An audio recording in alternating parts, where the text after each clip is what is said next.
Hello, let's do the New York Times Hard Sudoku for October 19th, 2025. There's a link in the description if you'd like to try the puzzle yourself, and I'm going to get started right now. All right, we have 3, 4, and 9 here. The 2 3s look in here, putting a 3 in one of these two. Nothing vertical with 3 that I can see. 4 looks into this box. There's no 4 placed yet, so 4 is in one of these two. That's going to point down. Can we do anything with that? Unfortunately, not that I can see. Then we have the 9. So 9 is actually in 2 places in this box because of those 2 9s. So we can mark that. The other thing we want to look for is if anything looks through this gap here. So the 7 and the 8. And we want to look for one of those digits up here. And so we do actually have the 8. So what that does, as you see, it eliminates 8 from these 5 cells, even if we didn't have that 9 placed there. And then the 3 and the 4 aren't 8. And so the 8 ends up in one of these two. And that points in here with this 8, putting an 8 in one of these two. So what's the digit we haven't accounted for? The 2. So this box is 2 plus the corner marks, because we have the 4, 8, and 9 accounted for. So I can just write 2, 4, 2, 4, 9, 2, 8, and 2, 8, 9 here. All right. I don't think there's anything else to see here. Actually, we have this 5 looking in. It does put 5 on one of these two. I am going to mark that.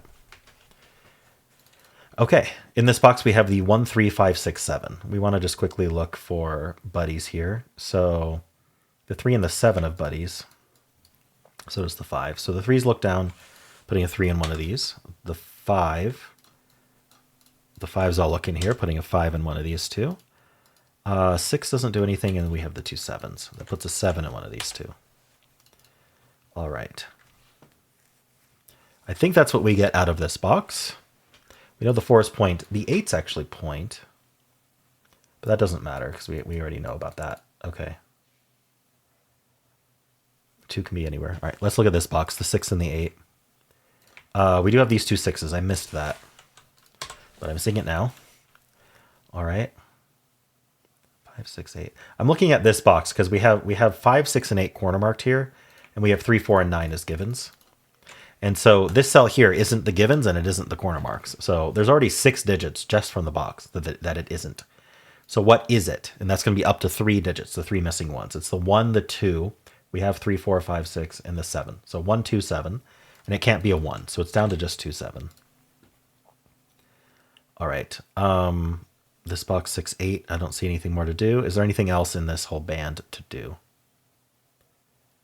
I'm curious about this row, just because we have the 2, 4 and the 2, 7. We have some corner marks going on, so I'm just curious. We need a 2, 3, 4, 5, 7. We see this can't be 2, 3, or 4. This cell here can't be the 2, 3, or 4. So this is down to 5, 7. And then we have the 2 and the 4 looking up here, but that's not good enough. All right. I think that's it for this band. I don't think this is as interesting. We'll see. We'll come back to it if we need to. This band here, we have the 2, 5, and 7. So we do have 2 7s here. Puts a 7 in one of these 3. Anything look through here? The 8 and the 9. Unfortunately, we don't really have much going on here. Just the 3s, which we can mark. All right. We have this 3 and 7 here. And the 3 and the 9. This 9 looks down. This 9 looks in. This 9 looks in, placing the 9 in this box. Those 9s look up. This 9 looks in, placing the 9 in this box. That removes the 9 corner mark. In fact, we get a 2, 4 pair here. That's going to place the 9 and the 8 here. All right, that was quite nice. What's the rest of this row? We need a 1, 2, 5. I'm actually not seeing any restrictions on 1, 2, 5, so we'll just write it out. All right, what else did I got this 8 and 9. So we do have the 2 9s here. This 9 joins. So 9's in one of these two. What we found here is called a hidden pair. Why? Well, in this box, the corner marks are telling us that 5 is in one of these two and 9's in one of these two. And so that means one of them has to be 5 and the other has to be 9, meaning there's no room for anything else in this box. So the way we follow up on that is we think about the digits that now these no longer can be. So they can't be a 1. So this 1 looks into this box. These aren't 1. It does not quite enough. They can't be 2, although we already have this 2, 4 pair telling us that. But let's just take a look anyway. Nothing really with 2. They can't be 3. We have this. Oh, no, sorry. 3 is already in the box. They can't be 4. which with the 2-4 pair was also already telling us. In fact, this 2-4 pair might be interesting into this box, looking at it, because this 2 also looks in. So these can't be 2 because of the 2-4 pair, and then the 2 looks in. That places the 2 and the 7 in the box. That leaves a pair for here. 1, 2, 3. We need a 4 and an 8. And then this is just a triple, so this should help. We need the 1, the 2, and the 6, it looks like. Well, the 6 looks down, so this is the only place for 6. Yeah, I somehow, when I scanned, I missed the 6 both horizontally and vertically. That's not great. I could have had that marked. Oh well. So we got the 6. This is a 1-2 pair, so this is the what's missing in the column, the 4. This is the 4. And then this is going to be a triple. It's going to be the 1, the 3, and the 8. That's not an 8. All right. That was quite nice for this stack. I placed the 6. Does that do anything? I don't know, but this row is down to 3 digits. We need a 1, 4, 8. I'm seeing this isn't 8, so this is only 1, 4, and that means the 8's over here. We'd also mark 1, 4, 8 here, clear out this 4. So this does what's called claiming, because the row needs to place an 8, just like every digit, and it's going to be place it either here or here. The row will. Both of those happen to also be in box 6 here, so it eliminates 8 from the rest of box 6. These can't be 8. That's what claiming does. So the row, it's called claiming because the row claims the digit from the box. You can also hear it called locked candidates because the candidate is locked to this box. The candidate for the row is locked to the box, I think is why that's called locked candidates. All right, anyway. What are we following up with here? 1, 4, 1, 4, 8. Anything else to do here? Got the 3, the 9. So we do have 2 9s looking into this box. I missed that too. How am I missing all these scans? Oh well, it is what it is. So 9's one of those two. This 4? Yeah, 4 is in one of these two. We can mark that. Is this limited then? So the quick thing to do is, I know that it's not 3, 4, 6, 8, 9. That's 5 digits. It's not just from the box. I need to look at its row and its column here and here. That's all I have to look at and see, is there another digit I didn't just mention? 3, 4, 6, 8, 9. That's 4 and 9. That's 3. It's the 5. So this is not 5. So we know this is down to 3 digits then. So that's safe to mark. I mean, you can mark anything, but I don't mark things with more than 3 because I just find it adds clutter. It makes it harder to scan. So this is down to 1, 2, not 3, 4, 5. Could be not 6, could be 7. So it's down to 1, 2, 7. All right. I'm going to move on from this band. I don't think there's anything else. This next band here, we have 8 and 9. 9s are done. 8 doesn't seem to do anything. And then we have the 2, 4, 9 over here. So the 2 and the 4 both have buddies. In fact, that places the 2 in this box. That gives us the 7 and the 5. So that can't be 5, meaning the 5's over here. This is just 2, 3, 4. That's not 2, that's not 4. Okay. Up here we need 1, 2, 6, 8. So this is 1, 2, 6. That's not 8. This can't be 2, so this is 1, 6, 8. This can't be 2 either, so it's 1, 6, 8. And so actually the 2's look up. I just placed that 2. It puts a 2 in one of these two. Okay.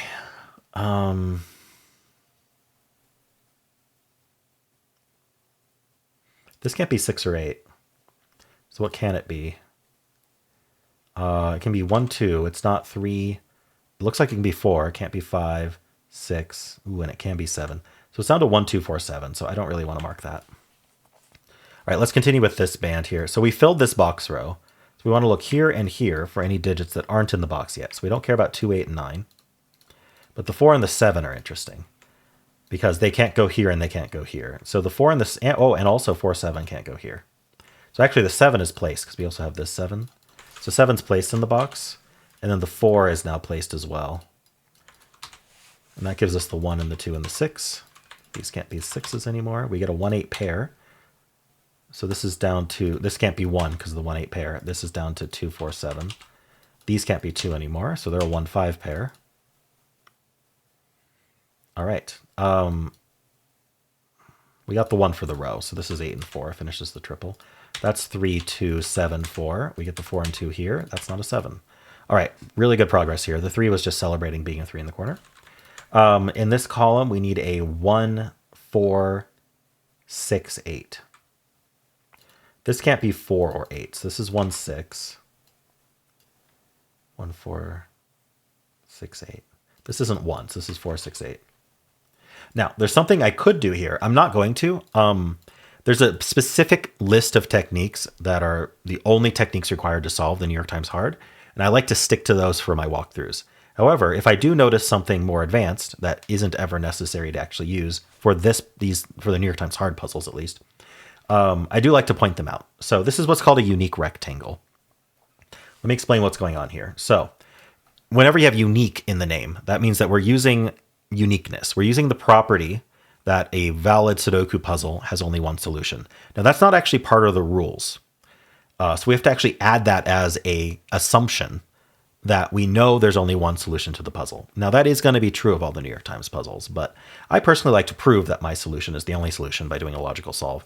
So I tend to shy away from using uniqueness, but this is a perfectly valid connect technique as long as you know there's only one solution. You will find some Sudoku books out there that are just poor puzzles that have more than one solution, and you can't use uniqueness on those.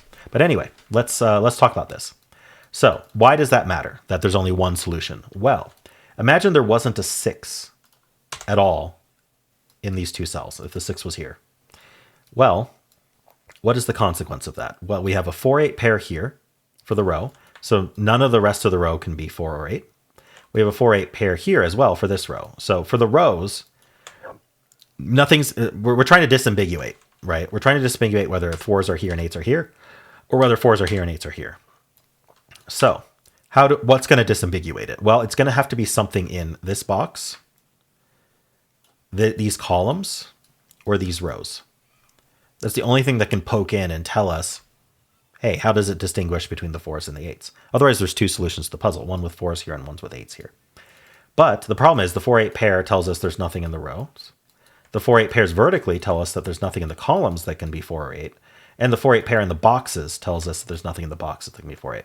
So the important thing is that we have the same digits, the same 2 digits penciled in a rectangle. This is a rectangle. It's a very small rectangle, but it is. That occupies exactly 2 rows, 2 columns, and 2 boxes. A lot of people make that mistake. They'll find it like here, and they'll think they can do a unique rectangle, but you cannot because it's 4 boxes. This is down to 2 boxes. So we know that this cannot occur. We know that excuse me, the only thing that was preventing this from occurring is the possibility of there being a 6 either here or here. And by removing that possibility, we have created what's called a deadly pattern, which forces at least 2 solutions to the puzzle. And so as a result, we can prove that there is a 6 in one of these two and place a 1 here and an 8 here, and we're off to the races. But I am not going to use that. We can prove in other ways that the 6 ends up in one of these two. But I do want to point out that that is available if you would like to use it. There's no reason not to. It's just in my walkthroughs I avoid it. All right, in this column, we need a 3 and a 5. We're almost done with the puzzle anyway. This 5 tells us that's 3 and that's 5. So that cannot be a 3. This is 4, 6, 8, 9, anything. The 4 looks down, so we know the 4 is in one of these two. And now that we know the 4 is in one of these two and the 6 is in one of these two because of the deadly pattern, that eliminates 8 as well. Although we already had a very simple way to do that anyway. But since the 4 is over here, this is 6, 8, 9. This is a triple for the box. We need a 1, 3, and 6. So we know the 3 is in one of these two for what it's worth. This row is down to 3 digits. I'm just trying to find low-hanging fruit here.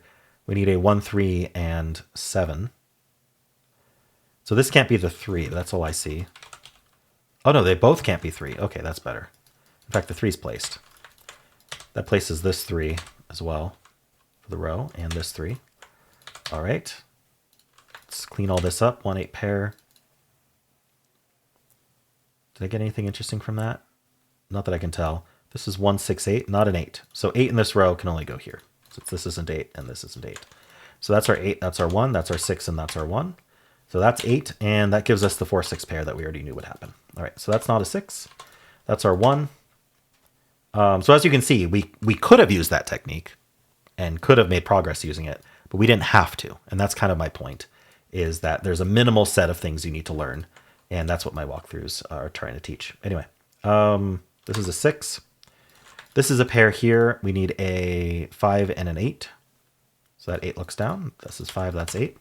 That's 1 and 5. That's 7 and 1. That's a 7. This column, we need a 2.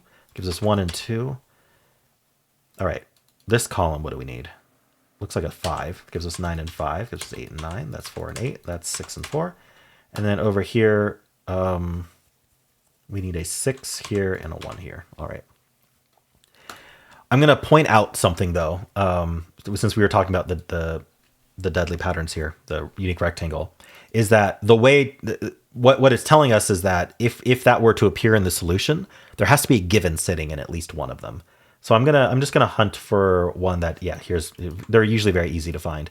So here, what I've marked in purple, you can see that this would have been a unique rectangle because we have the 1, 4 here and the 1, 4 here. They occupy 2 rows, 2 columns, and 2 boxes. But the reason that we were able to know that the 4s have to go here is that this was a given 4. So that's the entire point, is that they had, in order for this to be the solution, you have to give at least one of these cells as a given. Otherwise, you have more than one solution. And so for this particular Sudoku solution, that was required to have one of these be given. And you're never going to find a unique rectangle that doesn't have a given present in the solution. So that's the point. That's why you can use that in your solve. I don't know if I should try to find another one. I found that one very quickly, but they're going to be all over the grid. It's usually pretty easy to find more, but I think I made my point, so that's fine. Maybe as an exercise for you, try to find a couple more of those unique rectangles and see that they all have givens in them. All right, cool. Well, let me know how you did, and if you enjoyed this, why not leave a like, subscribe, and a kind comment below.